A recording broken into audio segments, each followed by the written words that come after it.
Transition awareness breathing. Feeling grounded for both children and parents is essential for healthy living and learning. Join Eartha Powell on this series for tips and tools for creating a harmonious environment for learning. Transition awareness breathing will help you and your child find an individualized path to tackle change, promote lifelong learning, and discover new approaches to calmness. Mnemonics. You know, that tool that's used to help us remember certain facts. I mean, we use them all the time. For instance, transition awareness breathing. TAB. That's the first thing I thought about. I wanted something catchy, but transition awareness breathing is such a long name. So the mnemonic that I use for transition awareness breathing is TAB. We use them all the time. And this week, I had the pleasure of teaching a new mnemonic to my elementary student class that I teach transition awareness breathing to. And I'd like to share with you that experience because I think maybe some of the information that we talked about this week will help you and your family. Welcome to Transition Awareness Breathing Podcast, TAB. But before we get started, I would like to thank Web Talk Radio for allowing me to have a platform to bring TAB podcasts to you. And to my producers, I would like to thank Mary Lou and Sam for making TAB available to you wherever you are at. Let's get started. So, I conduct 2 virtual TAB, Transition Awareness Breathing, sessions a week. And my students are so awesome. I have to tell you, I am amazed. They do so well in being open, in learning concepts about mindfulness, relaxation, breathing, and awareness. We play games and we practice. And, you know, I know that they've been in class all day long, so I keep my sessions short, 15 minutes. And we just have a really fun time. And what I find is the time goes by really, really fast. And so what we're working on this week that I'd like to share with you is mindful talking. And I know we've talked about mindful speech and mindful words. I came across some information for my students because, you know, they're young and they have so much that they're learning. I always try to find something that will help them remember these concepts and principles of mindfulness, relaxation, breathing, and awareness. And one thing that I came up with, well, I didn't come up with, but I came across in doing my search was the mnemonic APPLE. The resource where I got this mnemonic from is called getselfhelp.co.uk. So I wanted to mention my resource so that if you would like to go and, you know, pull this information up, you'll know where to find it. And I wanted to give credit where the credit is due. I'm not endorsing any products or any website. I just wanted to relay to you my resource.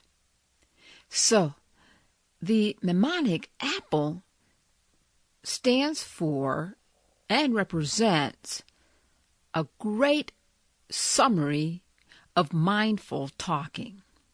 The A stands for acknowledge. P, pause. And then the P, pull back. L, let go. And then the E, explore.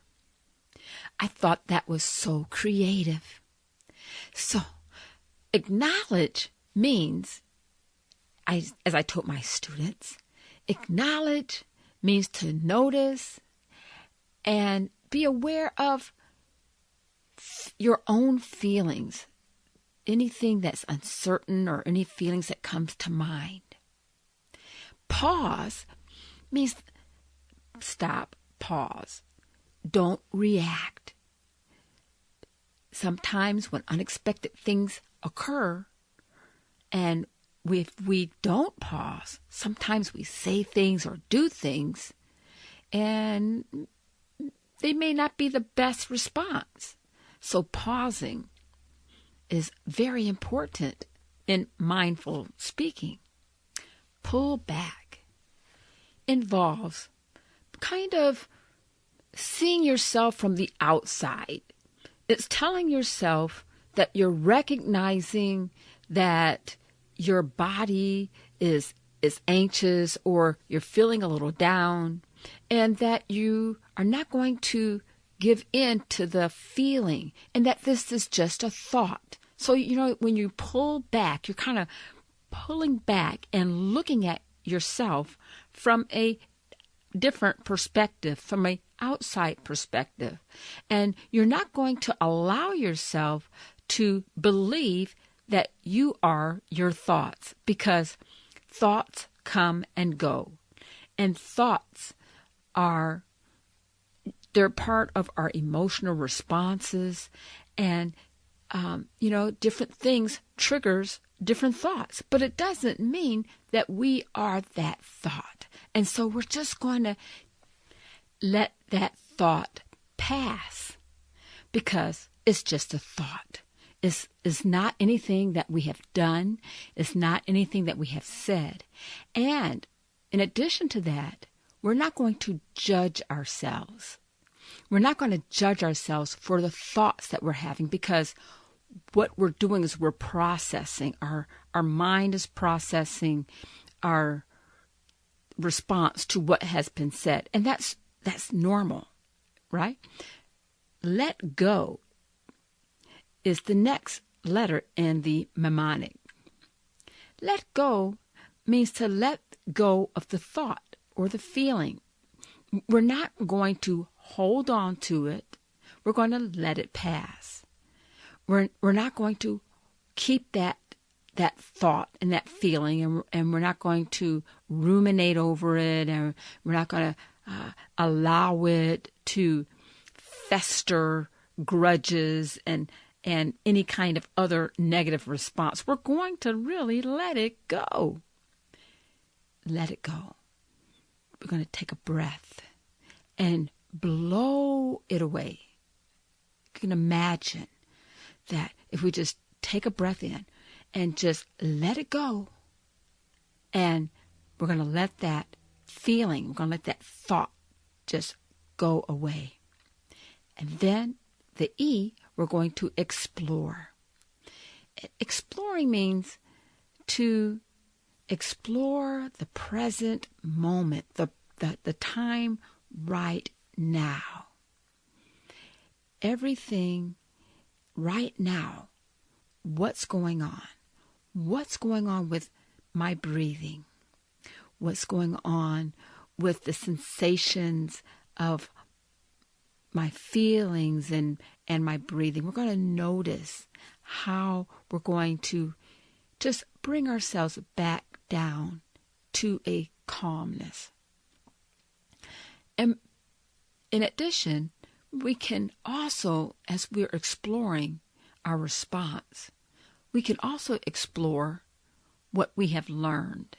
And that's what I added to my talk with my students in teaching them this mnemonic, is because I think it's important that everyone at some time or another has a response to some event or situation, and it gives us an opportunity to use a situation as a learning situation. And that I really feel strongly about, because it helps us look at our lives from a growth mindset point of view. And so when we're looking at our experiences from a growth mindset point of view, it puts a lot of pressure off of us, because we realize from a growth mindset point of view that none of us are perfect and no one is 100% right. We all make mistakes. We all say things that, oops, did I say that? And it really promotes and makes us feel good about working hard and the effort that we're taking to say mindful words and mindful actions. It kind of, may I say, reward the effort more than reward the outcome of something, because we're all at different levels. We all have different experiences. And so I really love bringing in that growth mindset point of view with my students. And, when I start teaching them, that's one of the first things that I teach them, is that in our class, we're going to see things from a growth mindset point of view. And many times I have brought different projects that I'm working on to my class, and I allow them to watch me process through making different projects, so they can see that Miss Eartha makes mistakes, and I don't throw things on the floor. I don't have to say bad words. I may say, that didn't work. I'm disappointed. Oh, let's try it again. And so, children are so awesome. I love children, and they learn not so much from things that we say, but they learn so much from what they see and what we do. And so I like to provide my students that opportunity to not to see a finished product, but many of my students see a product that is in the works. And so with that said, as I was presenting this information to them, I made a little slideshow for them. Well, actually, it was a little movie for them. And one of my students says, Miss Eartha, she's raising her hand. And I said, yes, that apple looks kind of strange.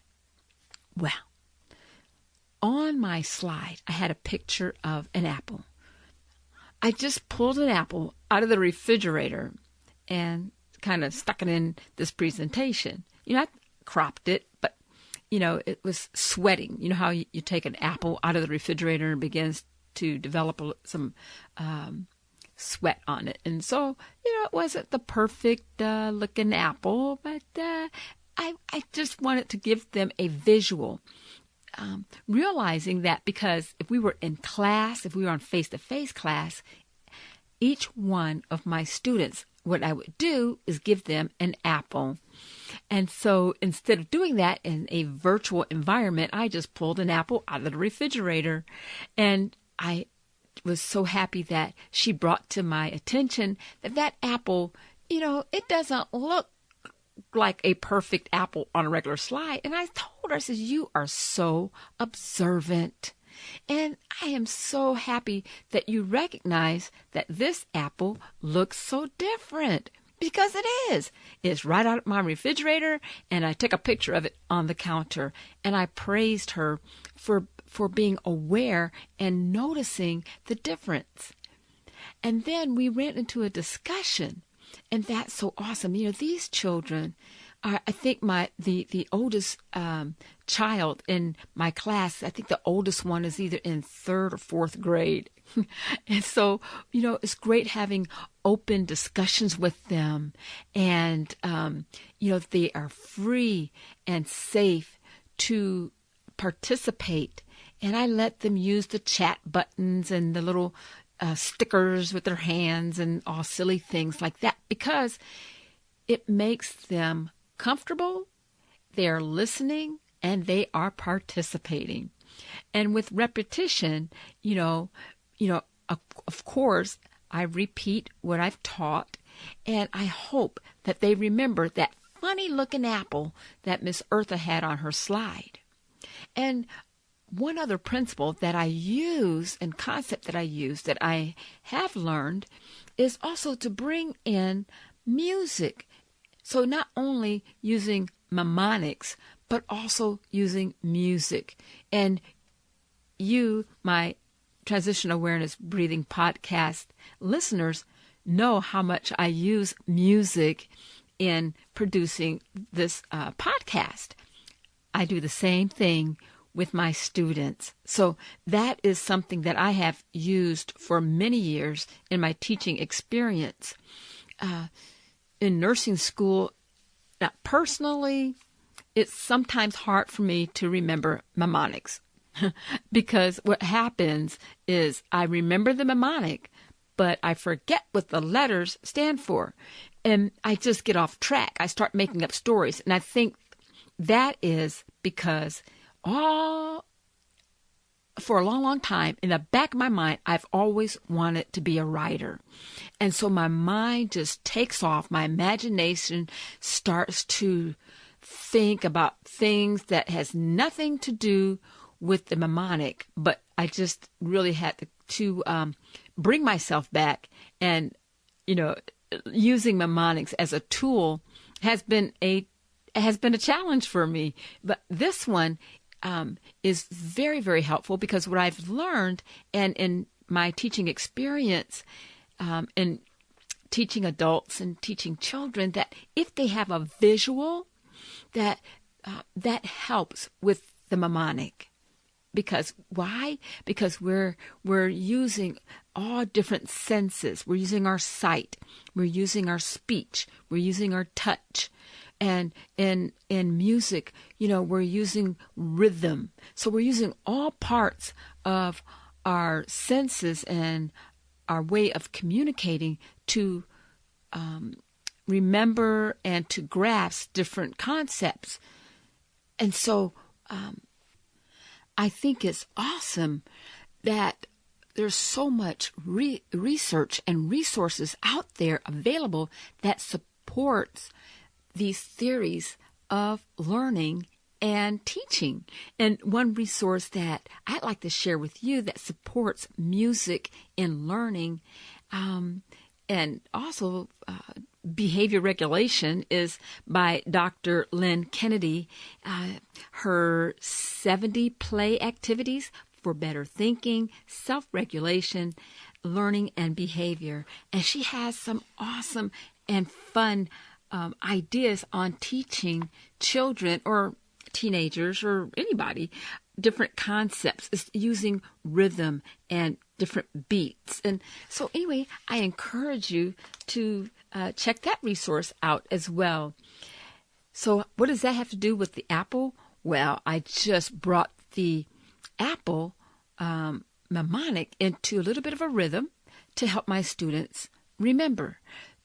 So I had them clap, and we just kind of used, it follows like this. Acknowledge, pause, pull back, let go, explore, acknowledge, pause, pull back, let go, explore, acknowledge, pause, pull back, let's go explore. And that's how we do mindful talking. Acknowledge, pause, pull back, let's go explore. Acknowledge, pause, pull back, let's go explore. And so the children are singing and we're clapping, and it's just so much fun. I wanted to share that with you. And I hope that you will share it with your friends, your family, your children.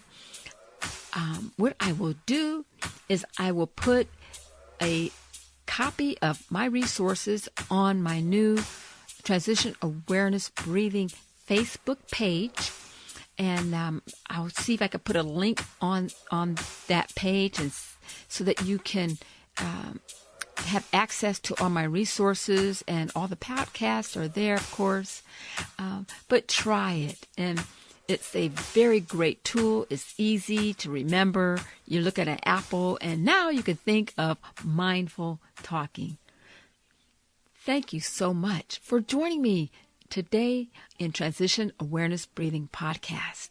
And I want to tell you one little thing is that I'm working on a new series on mindful pets. And I am working and doing a lot of research on that. And I am looking forward to sharing those episodes with you. Keep coming back. Keep tuning in to Transition Awareness Breathing Podcast. And I hope you have a great day. Be sure and pick up a copy of Eartha's new book, Tab Mindfulness, Awareness and Coloring Activities in a Pandemic World. It's not just an ordinary coloring book. It features 23 illustrations to stimulate thought, relaxation, and creativity for anyone between the ages of 4 and 94. Increase your positive self-talk energy. Unlock new creative paths. Transform your time once or twice a week to create beautiful art while strengthening confidence, building positive self-talk, and sensitize self-awareness. Tab Mindfulness, Awareness and Coloring Activities in a Pandemic World. It's available now at Amazon.com.